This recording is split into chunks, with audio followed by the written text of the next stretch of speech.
He handed me a metal bowl and said, "It's just food. Who cares what you eat?" Inside was dog food, my son, my own flesh and blood, and as he laughed, something inside me broke, but what he didn't know is that I was done being silent. Hi, sweetheart.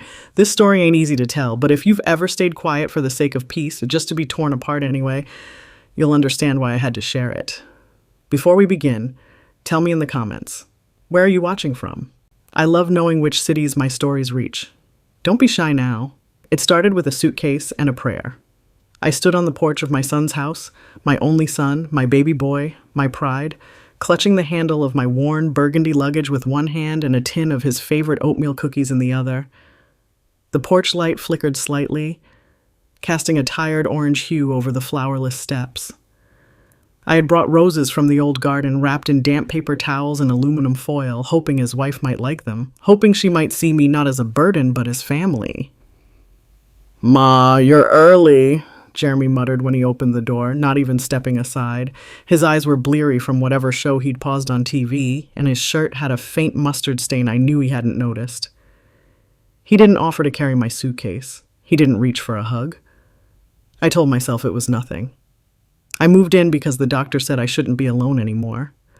My blood pressure had been erratic, my ankles swelling, and I'd fainted near the stove just weeks before.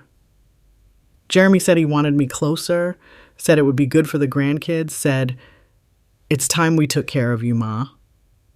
And I believed him. Lord, I believed him. The guest room smelled like paint and dust.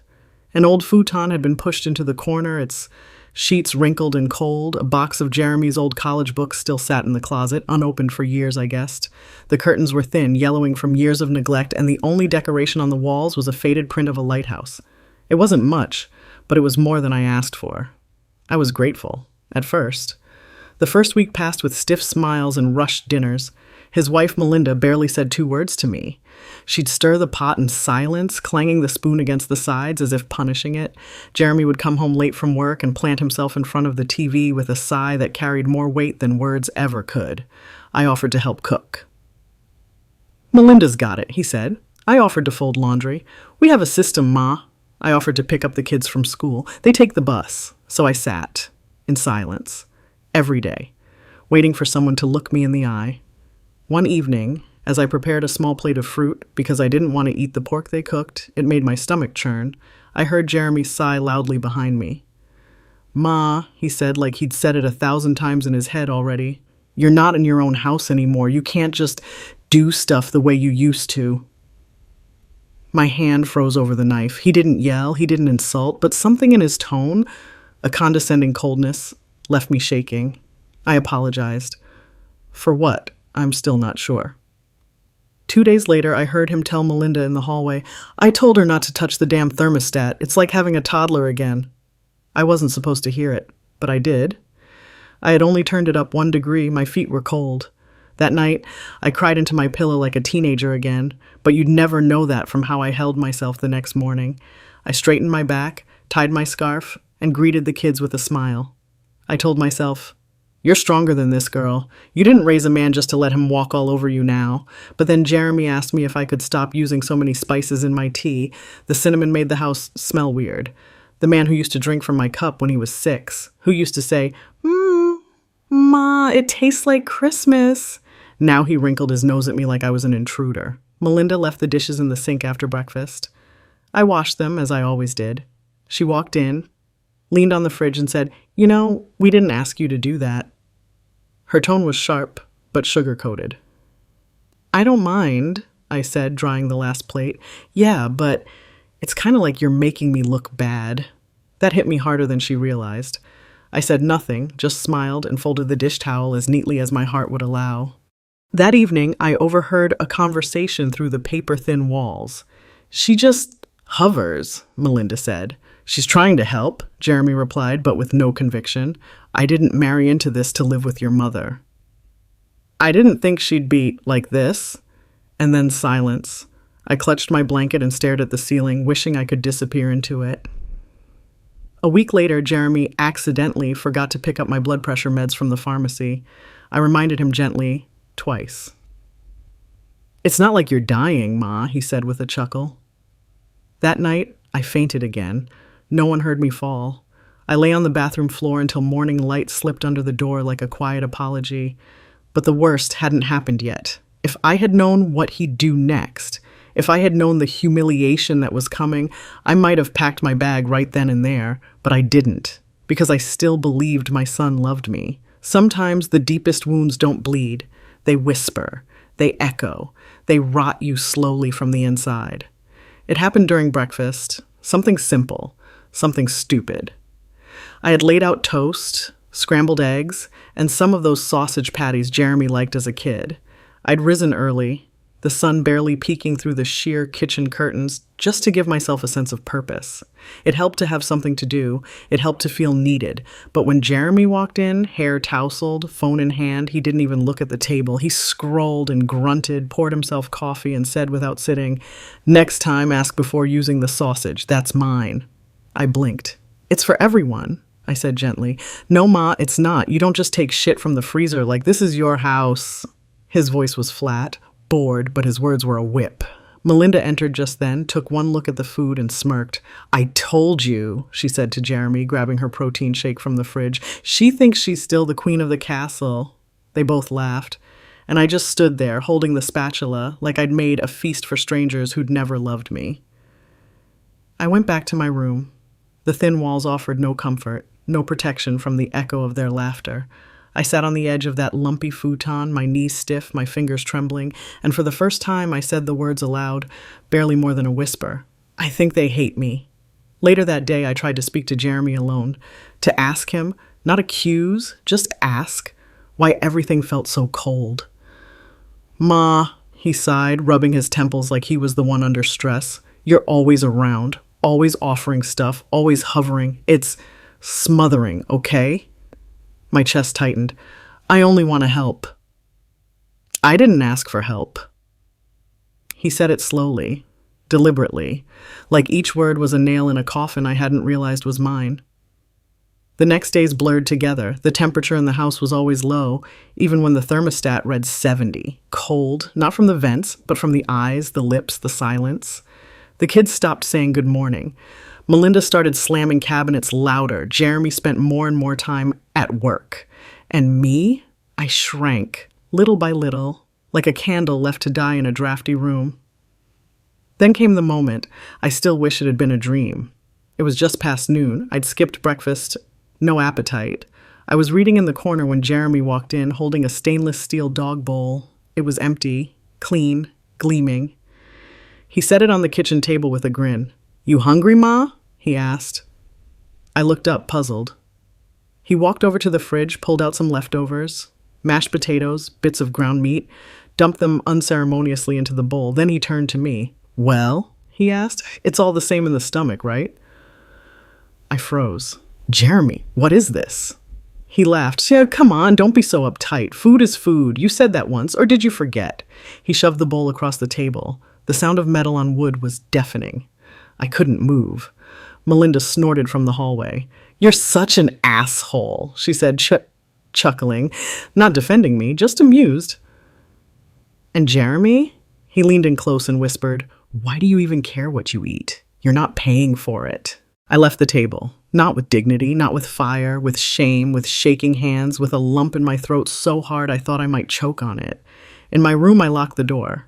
Not that it would stop them, but it gave me a false sense of boundary. I sat on the bed, that same cheap blanket around my shoulders, and stared at the wall. It was blank. Like me, I cried. But not the loud kind, not the wailing you see in movies. These were dry, tight sobs, the kind that leave your ribs aching, the kind that make you feel old, used up, discarded.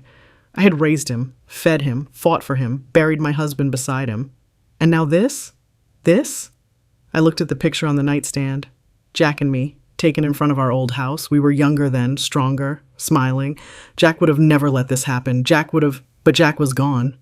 And I was alone. That night, I didn't speak to anyone. I didn't come out for dinner. They didn't knock. But I made a decision. A quiet one. A dangerous one. I would not break. I would not disappear. And I damn sure wouldn't eat from a dog's bowl. You see, sometimes people mistake silence for weakness. They mistake kindness for blindness. They think you'll never rise simply because you knelt once, but they forget. The ones who knelt the longest often rise the strongest. I began to plan. But first I had to survive what came next. Because believe me, that was only the beginning. They thought I was old, tired, and harmless, but they forgot one thing. I am still their mother. The next morning, I woke up before the sun. The house was still, the air heavy with the residue of yesterday's humiliation. My body ached, not from age, but from the weight of invisible bruises, the kind you can't show a doctor. But my mind was different now. Something had clicked inside me the night before. Not anger, no, not yet. It was something deeper, older, like a furnace that had been cold for years and now began to stir. I wasn't going to shout. I wasn't going to cry again. I was going to remember who I was. I got dressed in silence, choosing my clothes carefully. My navy cardigan with the good buttons, the one Jack used to say made me look regal. I pinned my hair back the way I used to when I worked as a nurse, efficient, tidy, in control. I even put on a little lipstick, not for them, for me, because today I would stop apologizing. Jeremy didn't notice the change at first. He passed me in the hallway without a word, coffee mug in a hand, muttering something about traffic. Melinda was still in bed, her phone glowing in the dark room like a nightlight for grown-ups. The kids were already gone, probably dropped off by a neighbor. They hadn't said goodbye. That was fine. Today wasn't about them. I started by cleaning the kitchen. Not like before. This time I did it my way. Every corner scrubbed, every dish stacked with care. Not to please, but to restore order in a place that had become emotionally filthy. I threw out half the expired food in the fridge, labeled the rest. When Melinda came in and saw the fresh system, dates written in bold Sharpie, drawers reorganized, junk tossed, she blinked, stunned. What the hell is this? A kitchen, I said, not looking up. You're welcome. She stood there in her silk robe, mouth half open, clutching her phone like a weapon she'd forgotten how to use. I didn't flinch. I didn't wait for her approval. I just kept moving. Later that day, I sat at the dining table and opened my old planner. I had brought it with me, though I hadn't dared to look at it since the move. Inside were the phone numbers I used to call, the birthdays I always remembered, even when others didn't. There were old bank statements, contact cards, notes from my last volunteer work at the church pantry. I flipped to a fresh page, and I began to write, to do, call Susan, lawyer, update mailing address, get copy of property deed, speak with Reverend Jones, find local women's shelter contact, remember you are not invisible. Jeremy noticed by dinner. I had made a separate dish just for myself, roasted vegetables, quinoa, a little olive oil. I didn't ask. I didn't offer to share. I simply sat down at the table with my plate, poured myself a glass of water, and said grace. Jeremy raised an eyebrow. Melinda barely touched her casserole. You're not eating with us? He asked. I am eating, I said calmly. With or without company, he smirked.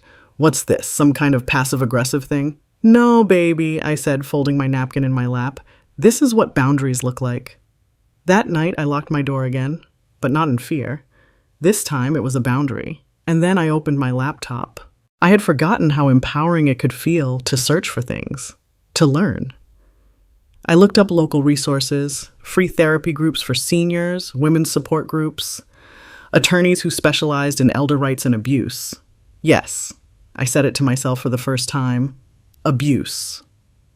What Jeremy was doing wasn't just stress or tension, it was emotional abuse, and I had allowed it for too long, but no more. The next morning, Jeremy came into my room without knocking. He found me sitting at my desk, reading a PDF titled Power Dynamics in Adult-Child-Parent Relationships. What the hell is this? He asked, waving his hand toward the screen. I turned slowly. It's research. I said, you should try it sometime. He scoffed. You're acting weird lately. You're not sick, are you?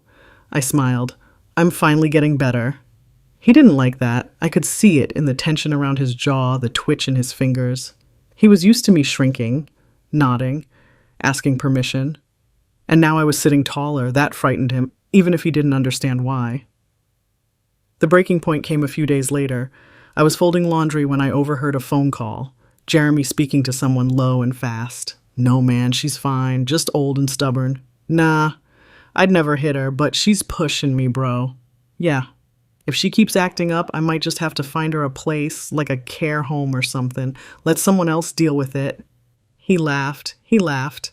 I folded the last shirt, buttoned it, smoothed the fabric, and in that moment, something clicked inside me for good. He would not decide where I lived. He would not get to toss me aside like a cracked coffee mug. If he wanted a war, he just made a very stupid move. I pulled out my planner again that night and added 3 more lines. Meet with social worker, print photos of bruises on knees from fainting, talk to bank about safe accounts, because now I wasn't just reclaiming my life, I was preparing a case. And soon, Jeremy would understand that old women don't just vanish. Sometimes they rise. And when they do, they don't come back down. He thought he could wear me down, silence me, control me. But he forgot. I was silent by choice, not by weakness. I took the bus. 2 transfers, 40 minutes, and 1 conversation with a sweet girl who offered me her seat. It had been years since I rode public transport. Jack used to drive me everywhere. And then later, Jeremy did. But not anymore. Now, I sat by the window with my purse hugged tight to my chest, planner inside, documents zipped in a file. My hands were steady, my back was straight, and my eyes were fixed on something far away and unshakable. I wasn't running, I was reclaiming. The lawyer's office was smaller than I expected. Clean, neat, with pale blue walls and a receptionist who smiled like she meant it. Susan Whitmore, my friend from the church choir back in the day, had gone back to law school at 50. Now she was a full-fledged elder law attorney. God bless her. "Clara," she said, stepping into the waiting area, arms open. "Lord, it's been too long." She hugged me like I was still the woman who used to bring pound cake to rehearsals. And for the first time in weeks, I felt human again. We talked for an hour. I told her about the move, the coldness, the dog bowl, the threats, and finally Jeremy's phone call. She didn't interrupt. She just listened. And when I finished, she leaned forward, her fingers laced on the desk. "Clara, what you're describing is emotional and psychological abuse. It's coercive, it's demeaning, and frankly, it's dangerous." I swallowed hard. Dangerous. That word echoed in my chest like a bell. She walked me through options: durable power of attorney, healthcare proxy, emergency housing resources, if it came to that. She offered to file a no-contact order if things escalated, but I wasn't ready for that. Not yet.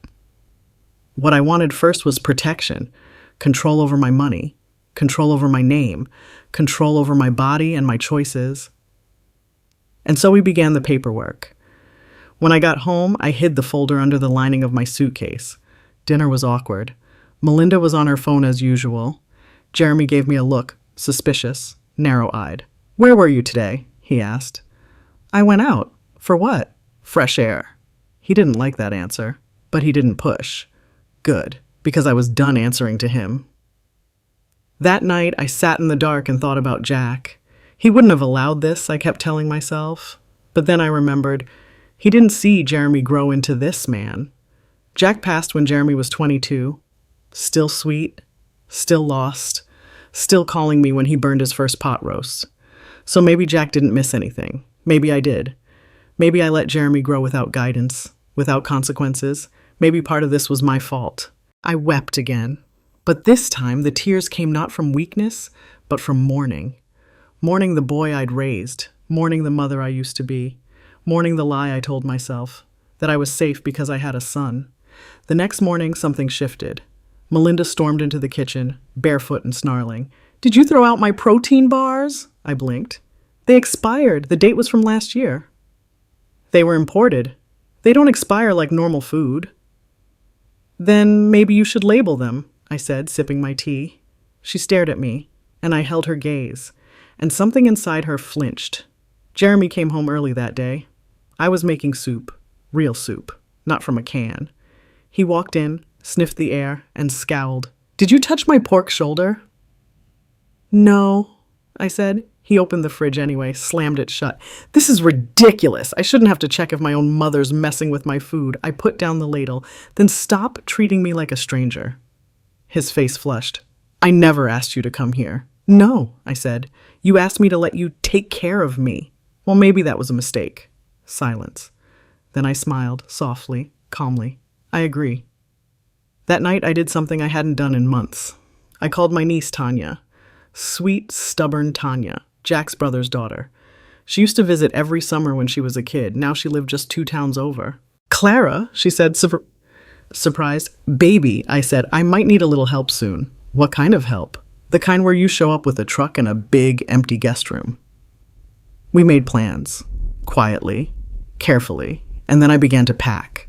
Just one box, photos, letters, Jack's medals, my old Bible with the bent spine, not my clothes, not my shoes, just the parts of me that mattered. The next day, Jeremy asked me if I'd washed his blue work shirt. I hadn't.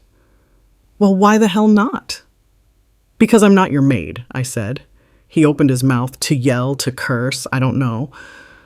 But I stood, straight, calm, and I said, Jeremy, if you ever raise your voice to me again in this house, I will file for legal protection, and I won't be living here long enough to see your face. He froze. No smart remark, no threat, just fear. Real, pure, grown man fear. Because for the first time in his life, he realized I was not afraid of him. The next morning felt different.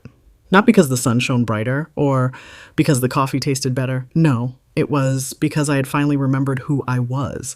For weeks, I had been walking on eggshells, breathing carefully, speaking softly. But something shifted when Jeremy saw that I would not back down. That shift had started to change the very air in the house. Now, when I moved, they watched. Now, when I spoke, they listened, even if they didn't want to. And I wasn't even finished yet. I woke early and opened every curtain in the house, letting light flood through the cold rooms. I turned on the gospel station, low enough to be polite, loud enough to be known. Then I cooked breakfast, just for me. Jeremy stumbled in around 8, rubbing his eyes. You're up early, he mumbled. I nodded, pouring myself tea. He opened the fridge, looked around. There's no bacon? No, I said without looking up. There's oatmeal, or air. He blinked, unsure whether I was joking. I wasn't. Later that day, I went out again, but this time I didn't sneak. I put on my good coat, took my bag, and announced to Kabach, I'll be back this afternoon. Melinda looked up from her tablet. Do you need a ride? No, I said, I need peace. And I left without waiting for a response. I met with Reverend Jones at the church library. He'd known Jack and me for decades, performed Jeremy's baptism, officiated our anniversary service. He'd always been kind, but today he was serious. You don't look well, Clara, he said after we sat. I'm stronger than I look, I replied. He studied me for a moment, then leaned forward. Are you safe in that house? I didn't answer immediately. Instead, I reached into my bag and pulled out a small notebook, one I'd started keeping. Inside were dates, quotes, behaviors, moments of cruelty, names, times. He read a few lines, then nodded slowly. You did the right thing by coming to me. We discussed options, temporary shelter, volunteer legal counsel, and even support from the church board if needed. He reminded me that the Lord gives us free will, but also the right to say no to those who harm us. You are not here to be a sacrifice, he said firmly, and something inside me healed a little. On the way home, I stopped at the pharmacy and picked up a set of vitamin supplements, a pack of protein drinks, and a thick moisturizing cream. Nothing extraordinary, but they were things for me, not for Jeremy, not for Melinda, not for the kids who barely said my name, just for me. And when I handed the cashier my own card, the one tied to my separate account Susan had helped me open, I smiled. Freedom didn't always come in fireworks. Sometimes it came in daily vitamins and independence. Back at the house, the tension had grown thick again. Jeremy was pacing in the living room. He stopped when he saw the pharmacy bag. What's that? Supplements. You should have told me. I could have gotten them on the way home. I prefer to handle my own things now. He stared at me. Something unspoken hovered between us. Finally, he said, You've changed. And I answered, No, baby. I remembered. That night, Melinda cornered me in the kitchen. She'd clearly been drinking. Not heavily, but enough for her words to slur just a little. You know, she began, arms crossed, this whole new version of you, it's not working. You're turning Jeremy against me. I raised an eyebrow. You think I have that much power? You've been manipulating him since you moved in. I let out a soft chuckle. Sweetheart, I haven't had power in this house since day one, but now that I've started taking some back, you're nervous. That says more about you than me. Her face twisted. She wanted to yell. I saw it, but she didn't, because something in my calm unnerved her more than anger ever could. I walked past her without another word. The next day, Tanya came to visit. Jeremy didn't like that, not one bit. He opened the door with a forced smile when she arrived, but I saw his jaw twitching. Hey, Auntie, Tanya said brightly, giving me a warm, solid hug. I've missed you. I've missed you too, baby.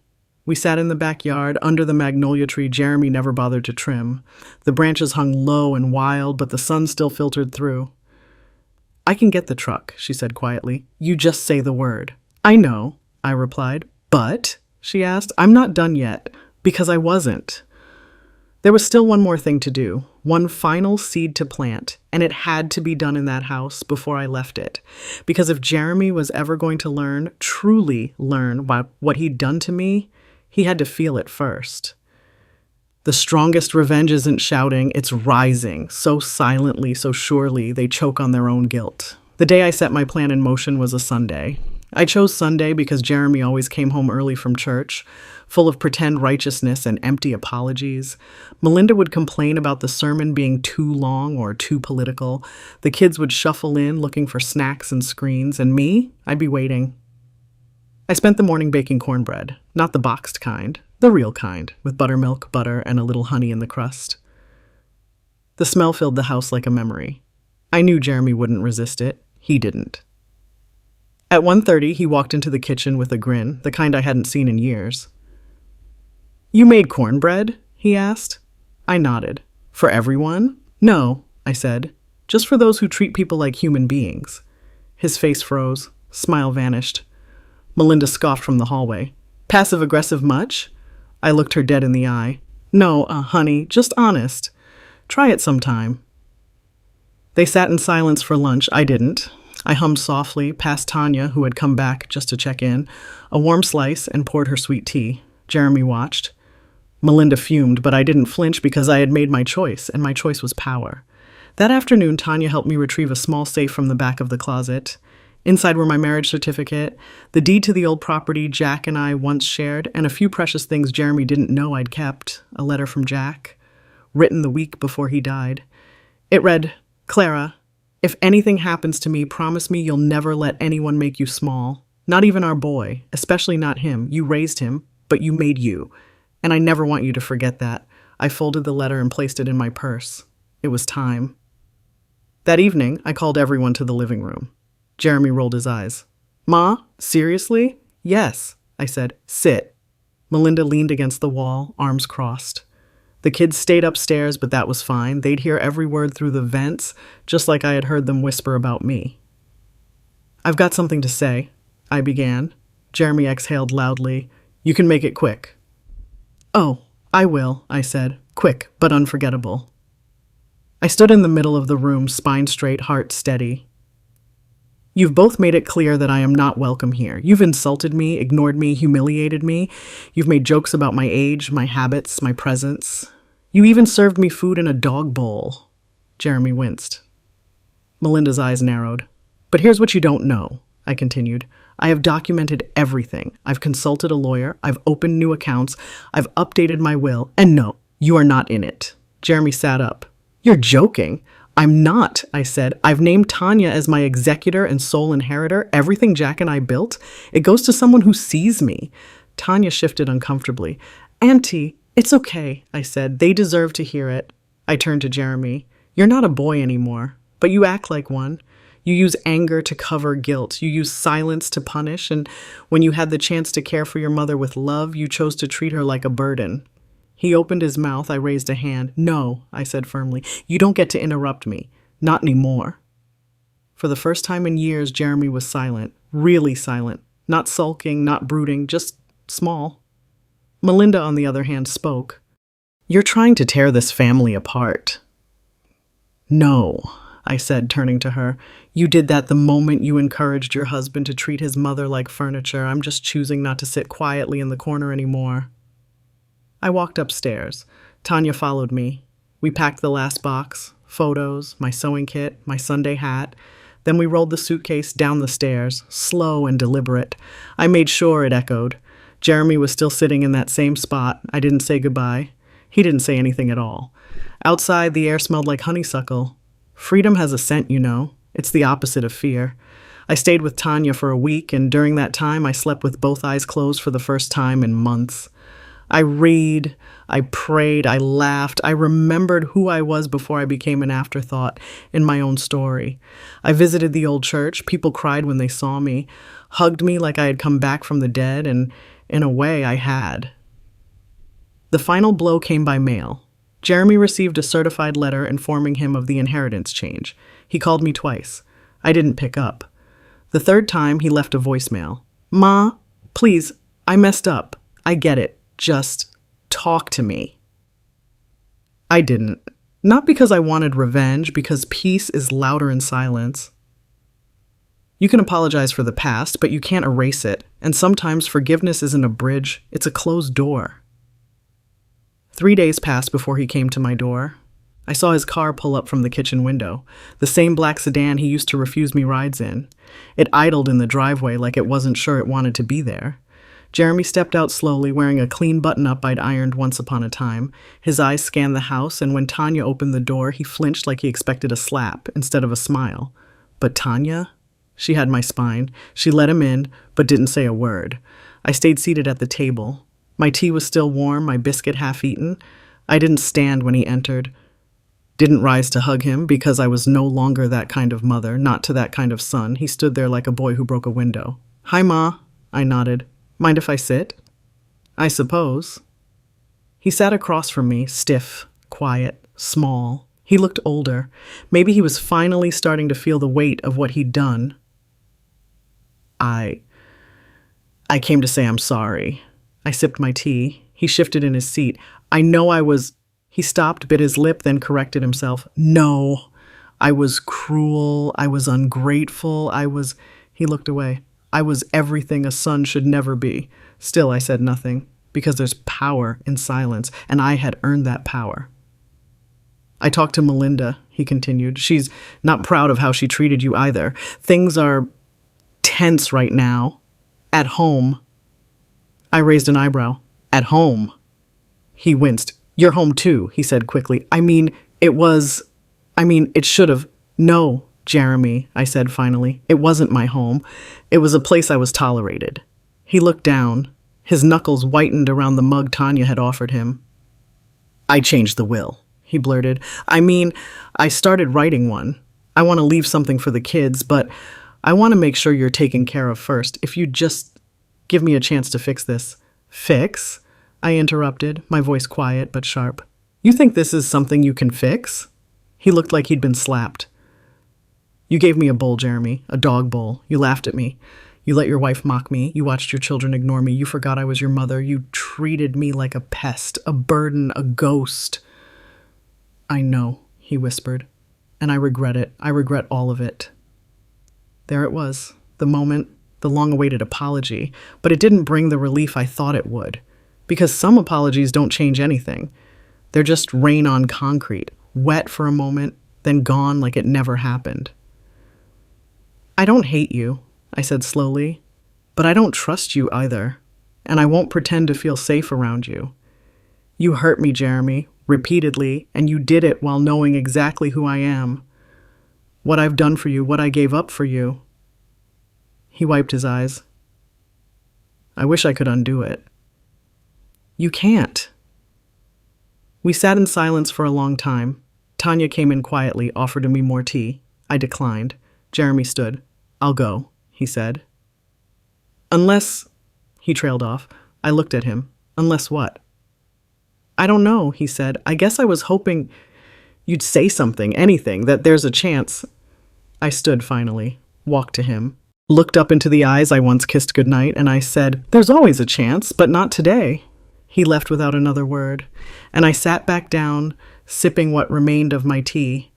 Peace returned like a breeze under the door, but that wasn't the end. Not yet, because pain doesn't just vanish. It echoes. It tests you. And in the weeks that followed, the echoes came in unexpected ways. The church board called me. Apparently, Jeremy and Melinda had stopped attending altogether. Word got around about what had happened. Some believed me, some didn't. But that didn't matter. I hadn't spoken for their approval. I had spoken for myself. Melinda sent a card. No words, just flowers pressed into thick paper. I threw it away. Jeremy sent groceries once. Expensive, branded, everything I used to love. I donated all of it to the shelter. Forgiveness isn't always about reunion. Sometimes it's about refusing to carry a grudge because it's too heavy for your own healing. But that doesn't mean you ever go back to what broke you. Moving on doesn't mean forgetting. It means remembering without breaking. Time has a funny way of smoothing the sharpest memories. Not erasing them, no. Just dulling the edges so they stop cutting every time you breathe. A month passed, then 2. And by the 3rd, I no longer flinched when I heard a man's voice outside the door, no longer jolted awake from dreams of metal bowls and slammed doors. I was healing, but not passively. No, healing is work, and I worked at it every day. Tanya gave me her spare bedroom. Not forever, she insisted, just until you're ready. It was small but warm. She hung sheer curtains in lavender, my favorite, and bought me a small writing desk. I started journaling again, something I hadn't done since Jack's funeral. In the mornings, I sat by the window with my tea, sunlight dancing on the pages of my notebook. I wrote about Jack, about the years when Jeremy was still kind, about the garden I missed, about the pain, and eventually about the freedom. The church welcomed me back with open arms. I joined the senior circle, helped at the food pantry again. People smiled when they saw me. They listened when I spoke, not because they pitied me, because I had survived something unspeakable and stood tall anyway. One Sunday, the Reverend asked me to speak during Women's Fellowship. I declined at first. I didn't think my voice was ready, but he just smiled and said, "Your voice is needed, Clara, and it's strong, even if it shakes." So I stood at that pulpit, palms trembling just a little, and told my story, not with bitterness, not with rage, with truth. And when I finished, half the room was crying. A woman approached me after, cheeks wet, her hand clutched tight to mine. "My daughter treats me like a ghost," she whispered. I thought I was the only one.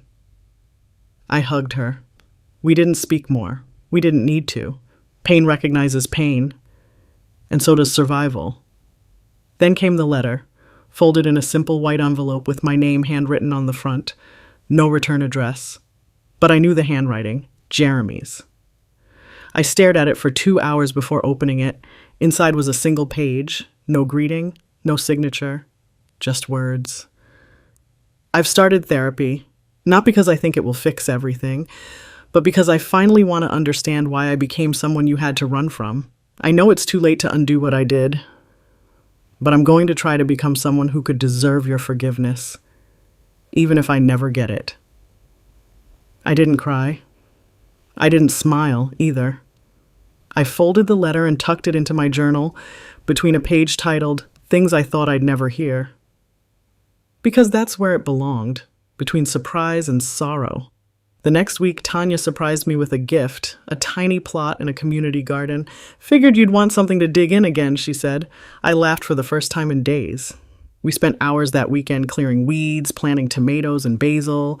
My knees ached and my back groaned, but my spirit felt 20 years younger, digging in the dirt, starting something new.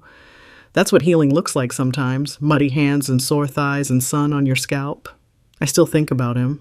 About Jeremy, about the boy who once brought me wildflowers and sticky fists, saying, "For you, Mama, they're pretty, like you." Where did he go? When did he disappear? Sometimes I think he's still in there, somewhere trapped under years of resentment, pride, fear, but it's not my job to dig him out. Not anymore. That's his work to do. A few weeks later, Tanya came home with news. "Jeremy called me," she said cautiously. "He asked about you, said he was thinking about visiting." I put down my tea. "Did you invite him?" "No, I told him to write again. I told him to wait." I nodded. "Thank you." She paused. "But what if he changes? What if he really does the work?" I smiled gently. "Then maybe one day I'll open the door." Maybe. I looked out the window. Forgiveness isn't a guarantee, it's a gift, and right now I'm keeping it for myself. That night, I wrote in my journal again. Sometimes being a mother means giving. Sometimes it means forgiving, and sometimes it means walking away, not from your child, but from the pain. I may not get justice, but I have peace. And sometimes that's even more powerful. Closure doesn't always come in a bow. Sometimes it's a knock on the door and the decision not to answer. It was early evening when the knock came. Soft, hesitant. 2 short taps and a pause. I was in the garden, hands deep in soil, pruning the tomato stems when I heard it. Tanya was out with friends. The neighborhood was quiet. Cicadas buzzed in the trees like they were telling secrets to the sky. I didn't move right away. I waited. 1 beat, 2, another knock. Still gentle, still unsure. I wiped my hands slowly, stood and made my way back inside. Through the peephole I saw him. Jeremy. He stood with his head low, hands stuffed deep into the pockets of a wrinkled jacket. His hair was longer. His eyes, even through the glass, looked tired. Not just from lack of sleep, from life. I stepped back. I had a choice. I could ignore it. I could pretend I wasn't home. Or I could open the door, let him in, risk everything I had rebuilt. For what? Another apology? Another wound? Or maybe something different? I opened it, only a few inches. He didn't smile, didn't speak, just stood there waiting. "Hi," he said finally, voice raspy. "Hi. Can I—" He hesitated. "Can I talk to you?" "That depends," I said. "Are you here for closure or for redemption?" He blinked. "I don't know," he admitted. "Maybe both." I opened the door wider but didn't step aside. "You get 10 minutes," I said, "and not a second more." He nodded and followed me in. We didn't sit at the table. We stood in the middle of the kitchen, 2 people tethered by history and torn by time. "I've been going to therapy," he said, "every week. I've written a lot of letters. Most I didn't send. Some were angry, some were just confused. But they all came back to the same thing." He looked up. "I was wrong." I nodded. "I know. I didn't realize how much I hurt you until I imagined someone treating my daughter the way I treated you." His voice cracked, "and it made me sick." I said nothing, because truth needs silence to settle. "I don't expect you to forgive me," he continued. I just want you to know I'm trying. I want to be better. Not to win you back, just to stop being the man who did what I did." I looked at him, really looked, and for the first time in years, I didn't see the boy I raised. I saw the man he had become, flawed, broken, but maybe, just maybe, beginning again. I walked to the counter, poured a glass of water, and handed it to him. "Drink," I said. He did. "Now go." He froze. "Go?" he asked. "Yes," I said. "You spoke. I listened. That's what you asked for." He swallowed hard. "Will I see you again?" "That depends on you," I replied. "Come back in a year, if you're still working on yourself. If you've earned the right to ask again." He nodded slowly. "I will." He left without asking for a hug, and I closed the door. Softly, not angrily. Then I returned to my garden. Because forgiveness may come, but I wouldn't wait for it. I'd live in the meantime. And that was power. They called me bitter, cold, harsh, but I'm not bitter. I'm full, not cold. I'm cautious, not harsh. I'm finally honest. A year passed. Seasons turned like pages in an old hymn book, some familiar, some forgotten. Spring came again with its aching green and yellow sun. My garden thrived, so did I. There were no more dog bowls, no more whispered threats, no more guilt stitched into kindness. Just mornings full of quiet and dignity, evenings of purpose and prayer, and the deep, slow breath of a woman finally safe in her own skin. Jeremy did not come back that year. Not for Christmas, not for my birthday, not even for the funeral of my oldest friend. And you know what? That was okay. Sometimes silence is not absence. Sometimes silence is space, the space someone needs to grow, or to regret, or to be forgotten. One morning, I was walking the garden rows, inspecting peppers and pulling weeds, when Tanya came out with her phone. "You might want to see this," she said gently. It was a photo, Jeremy, with a girl, his daughter, my granddaughter, sitting beside him at a community event. He was holding a mic. A small poster behind him read, "Fathers Who Choose Healing." There was no caption, no message, but I understood. It was not a request. It was not an apology. It was a signal. That evening, I wrote my final letter. "Dear Jeremy, I see you. I don't know who you are now, but I see a man who is trying. That matters. I can't promise we'll ever return to what we were. Some bridges aren't meant to be rebuilt. They're meant to stand broken, a reminder of the fire that crossed them. But I also know this. You were once my son, and in some deep, permanent place you always will be. I choose peace over punishment. I choose dignity over revenge. I choose life. Write again someday. Until then, Ma. I sealed the letter, put on my coat, walked to the postbox alone without telling Tanya, and I let it go. When I got home, the house was quiet, but it wasn't empty. It was filled with everything I had earned back: respect, space, voice, peace. Not the kind someone gives you, the kind you plant yourself, the kind that grows like tomatoes under July sun, slow, deliberate, and full of flavor. I sat in my favorite chair by the window and opened my journal one last time, wrote, "I am not what they called me. I am what I chose to become, not broken, not angry, not forgotten, just whole. And that is enough." Thank you for watching this story until the very end. If it moved you in any way, please leave a comment below. I read every single one. Your words are a source of strength for those who've ever felt forgotten in their own family. Tell me, what would you have done in her place? Would you forgive or walk away for good? I wish you strength, dignity, and peace in your life. May you always be surrounded by people who truly value you. Take inspiration from our heroine. She reminds us it's never too late to say, "You will not treat me this way." See you soon. Take care of yourself.